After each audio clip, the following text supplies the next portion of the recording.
Everyone. Today we will start one. The topic is graph. I hope everyone has learned till now, till 8th class or till 10th class, everyone has known about the graph. कि क्या होता है graph I think कुछ इस तरीके से होता है और इनको इसमें इस पॉइंट को हम बोलते हैं ओरिजिन और इन पॉइंट को बोलते हैं एक्सिस। 4 क्वाड्रेंट होते हैं, फर्स्ट, सेकंड, थर्ड, फोर्थ। ठीक है, तो अगर मैं आपसे इसमें पहला क्वेश्चन पूछता हूँ कि ये कौन सी एक्सिस है और ये कौन सी एक्सिस है, तो आपके आंसर्स क्या होंगे? I hope most of you will say कि sir this is x axis and this is y axis. Agree? Then I will say sorry dear, it is wrong answer. Then I hope कि कुछ लोग बोलें कि no sir it is y axis, it is x axis. Then again I will say sorry, it is again wrong answer.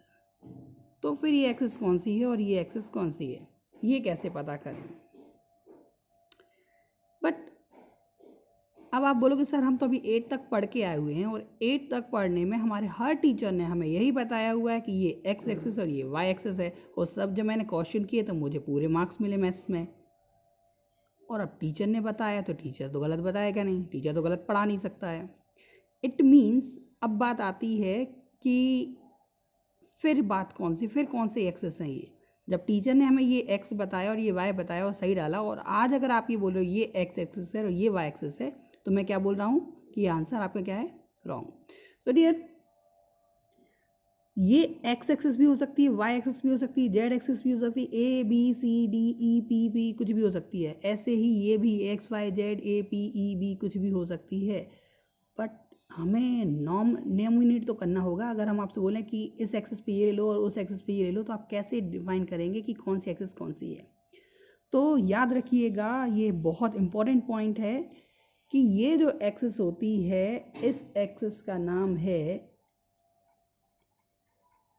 Independent variable axis और इसका नाम है dependent variable axis. ये बहुत इंपॉर्टेंट थिंग है क्योंकि शायद हम इन चीज़ों को इग्नोर करते हैं, बट ग्राफ का सबसे पहला रूल होती है एक्सिस का नॉमिनेशन। इंडिपेंडेंट मतलब क्या? वो चीज़ जो किसी पे डिपेंड नहीं कर रही है, फ्री है। और डिपेंडेंट मतलब क्या? वो वेरिएबल जो कि इस वेरिएबल पर क्या करेगा? डिपेंड करेगा। कैसे? अगर हम बात करें कि ऐसी कौन सी फिजिकल क्वांटिटी जो किसी के लिए नहीं रुकती, जो किसी पे डिपेंड नहीं करती है, तो कौन सी फिजिकल क्वांटिटी होती है? वक्त, समय, टाइम। हम जानते हैं, सब जानते हैं कि टाइम किसी के लिए कभी नहीं रुकता। टाइम हमेशा फ्लो होता है, टाइम किसी पे डिपेंड नहीं करता। हम सब टाइम पे डिपेंड करते हैं, मतलब वक्त किसी पे डिपेंड नहीं करता, हम सब किसी भी वक्त पे डिपेंड कर सकते हैं। तो जब भी हम टाइम लेंगे तो टाइम हमेशा किस एक्सिस पे लेंगे? इस एक्सिस पर। मतलब कि अगर चाहे हमें डिस्टेंस टाइम ग्राफ बनाना हो, डिस्प्लेसमेंट टाइम ग्राफ बनाना हो, स्पीड टाइम, वेलोसिटी कुछ भी बनाएंगे, इस एक्सिस पे हम क्या लेंगे? टाइम। और इस एक्सिस पे क्या लेंगे? दूसरी क्वांटिटी, क्योंकि ये क्या है? किसी पे डिपेंड नहीं करती और ये किसी पे डिपेंड करती है। तो इसे क्या बोलेंगे? इंडिपेंडेंट वेरिएबल, और इसे क्या बोलेंगे? Dependent variable. लेकिन अब फिर से वापस आते हैं कि सर हम आपकी बात क्यों माने? हमारे सर ने तो हमें एक्स एक्सिस और वाई एक्सिस बताई थी, फिर आप ऐसा क्यों बोल रहे हैं?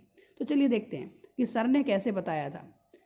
आपको जो 8 तक क्वेश्चन होते थे वो इस तरीके से होते थे, y equal to 2x minus 3 या f of x equal to 2x minus 3। यहाँ भी आप जब ग्राफ ड्रॉ करते थे तो आप यहाँ क्या कर लेते थे? यहाँ x और y ऐसे कुछ टेबल बनाते थे और x की वैल्यू अपने मन से कुछ भी रखते थे। मन से रख रहे हो मतलब कि इंडिपेंडेंटली रख रहे हो, कहीं डिपेंड नहीं कर रही। अगर आपने x वैल्यू 0 रख ली, 1 रख ली, 2 रख ली, तो आपने अपने मन से रखा, मैं इंडिपेंडेंट रख रहा। और साथ ही साथ जब आपने x की वैल्यू 0 रखी तो अब आपको y की वैल्यू इस पर डिपेंड ही करनी पड़ी, मतलब कि y की वैल्यू जो भी आई वो क्या रखी? -3। तो y की वैल्यू किस पे डिपेंड की? x की वैल्यू पे। ऐसे ये 1 रखा तो y की वैल्यू ये आई, और 2 रखा तो ये आई। मतलब कि अब आपकी जो y की वैल्यू है वो किस पे डिपेंड कर रही है? x पे। तो जब इस टाइप के क्वेश्चन आते हैं तो on that time x is independent and y is dependent, इसलिए आपको ये एक्सिस पे x लिया गया था, इस एक्सिस पे y लिया गया था और टीचर ने आपको करेक्ट किया था।